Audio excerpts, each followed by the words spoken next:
Hello, my name is Duncan. The reason I make these videos is to document my journey as I become the person I am.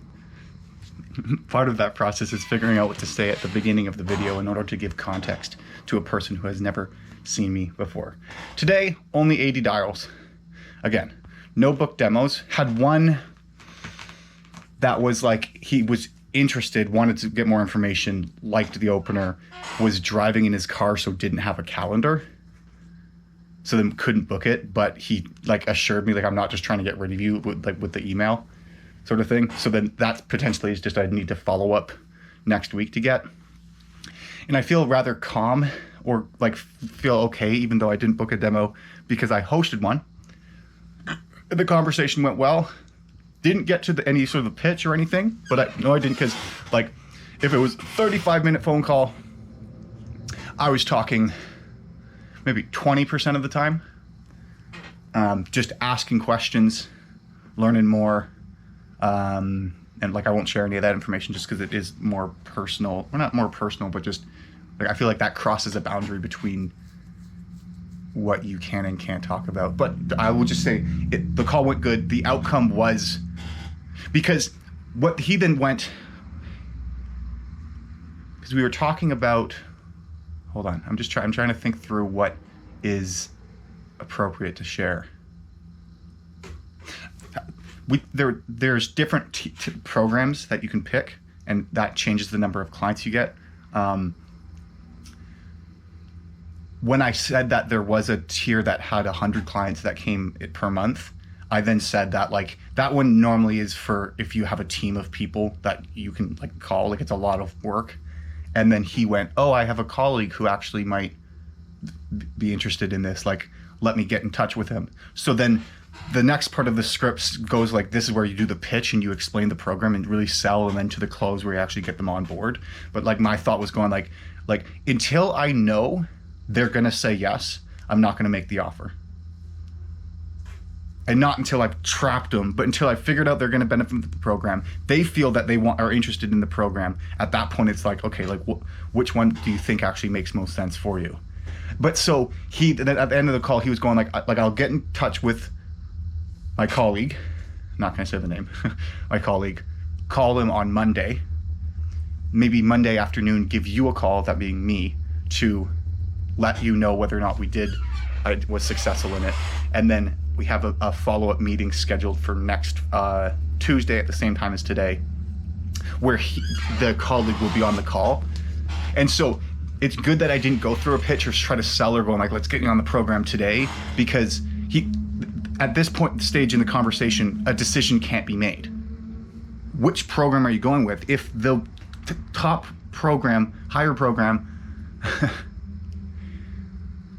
is potentially something you're considering, contingent on whether or not your colleague would be involved. Well then let's talk to the colleague and I'll explain everything and see whether or not it actually would be worthwhile. But I was happy with it because I was nervous going up to it. I was making cold calls through 4 to 5 and like got like 3 connections, and all of them liked the 30-second opener, which again, none of them were the ideal client profile, but going into the 5 o'clock call, I had a positive feeling because the last hour had been good.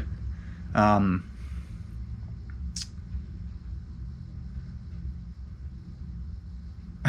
was I saying next?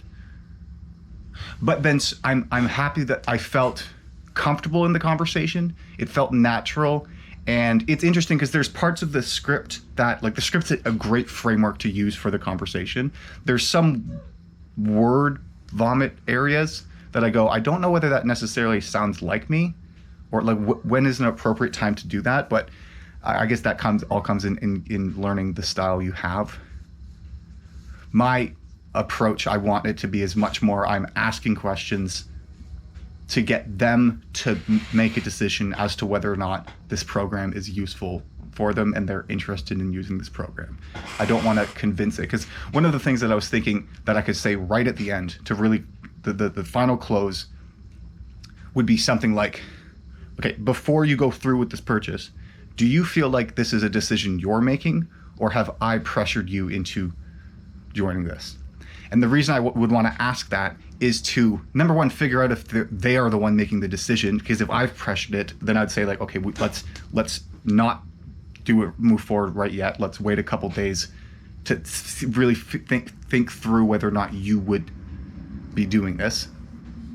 Because again, a man convinced against his will is of the same opinion still. But secondly, then if they do say, yes, it is me, they are taking ownership of the decision.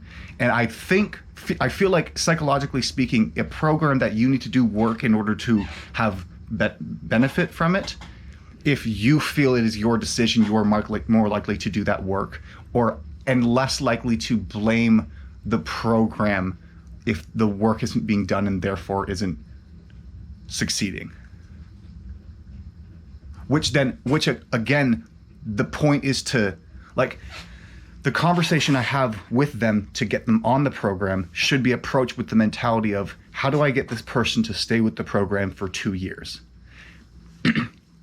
Just by pressuring them into it and making it seem like it's not going to be available for very long, and all of these other psychological tactics might not set up that relationship. It might set up a relationship where like it's like, oh, I'm in 2 months, it's not working as what I want, okay, I'm gonna leave. Whereas it's no, like you made the decision to do this, you can see yourself doing this long term and add this into the tools you have to build your own business. By me making sure that they are the ones making the decision and they themselves feel like they are the ones making the decision, then that reality is more likely. At least that's what I think. But c'est la vie. That's all I have for today. It's the weekend. Little lull this week. Oh, that was the other thing. There was a LinkedIn message that came in and I was frustrated because it was while I was calling. So it was at 4:26 and I didn't see it until 4:51.